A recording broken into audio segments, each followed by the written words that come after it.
मुझे तुम्हें छोड़ूंगी नहीं। आज से तेरी हर खुशी छीन लूंगी रोहिणी। मेरे आंसू सूख चुके हैं देविका मित्तल।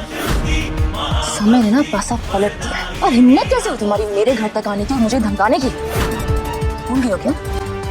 हाथे डायलॉग से सांसें रोकने की। क्या है ना, मैं चाहूँ तो अब भी मार सकती हूँ। अब भी तुम्हारी सांसें परमानेंटली बंद कर सकती हूँ, पर नहीं, इतनी आसानी से तो नहीं बनने दूंगी। तड़पा के मारूंगी तुम्हें। होती है कि तू मेरी बहन की जिंदगी बर्बाद करने आई है। तुम्हें बर्बाद करने आई है। हार की शुरुआत हो गई है डायन, और उसका शंखनाद मेरी बेटी बजा रही है।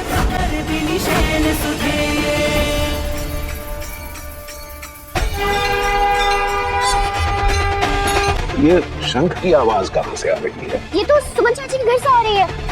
सुमन इंदौरी के आने वाले एपिसोड में एक अलग ही ट्विस्ट देखने को मिलने वाला है। भाई हम देख रहे हैं किस तरीके से सुमन ने फंसा लिया है तीर्थ को अपने जाल में। अभी तक तो यहाँ तीर्थ को लग रहा था कि भाई सुमन वापस आ गई है और सुमन उसकी हो जाएगी, मतलब ये सारी चीजें उसके दिमाग में थी कि भाई सुमन उससे शायद अभी भी प्यार करती है। जिस तरीके से ऋषि ने भाई उसको यहाँ पर वो मंगलसूत्र दिया गिफ्ट में, तो उसको समझ में आ गया कि हाँ सुमन मुझसे अभी प्यार करती है। और यहाँ हम देखेंगे कि कृतिका का क्या होने वाला है। हमने देखा था ना कि देविका ने जेल वगैरह भेज दिया था, सुमन ने बदला लिया, कृतिका को पत्थर फेंका और यहाँ उसके खून वून निकल गया था। और इसी बात को लेकर इतना बड़ा बतंगर बन गया था कि भाई देविका ने बोला कि अब तो विक्रम भी आ गया है, सुमन ने मूव ऑन कर लिया, तो अब तुम मेरी बहन से शादी कर लो। और यहाँ पर वो राजी भी हो जाता है सगाई करने के लिए। सगाई का दिन है, सुमन विक्रम सारे लोग आए हुए हैं और अचानक से सुमन हो जाती है बेहोश। अब सुमन ने ये सब प्लानिंग की हुई है। सुमन को लग रहा है कि अगर ये सगाई हो गई तो तीर्थ को मैं कैसे फंसाऊंगी अपने जाल में। और यहाँ हम देख रहे हैं कि वो बेहोश हो जाएगी, तीर्थ आएगा उसको बचाएगा और यहाँ कृतिका दोबारा से चिल्लाना चीखना स्टार्ट कर देगी। अब कृतिका और देविका तो भाई बहुत ज्यादा परेशान हो रहे हैं।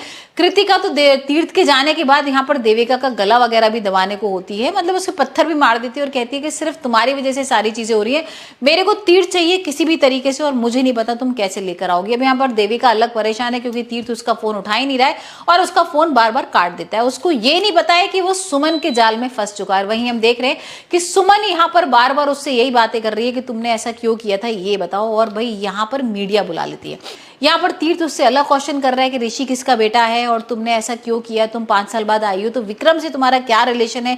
या सुमन अपनी अलग कहानी कह रही है और हम देखते हैं कि किस तरीके से जोर से थप्पड़ भी मार देती है सुमन उसको और बोलती है कि तुम किस तरीके के कैरेक्टर इंसान हो। भाई यहाँ पर कृतिका को तुम छोड़कर आ गए बीच में सगाई के, तुम्हें सगाई करनी थी उससे, या तुमने 5 साल अपनी बीवी को जिसको छोड़ दिया था उसके संग अब तुम यहाँ पर टाइम स्पेंड कर रहे हो, तो तुम करना क्या चाहते हो।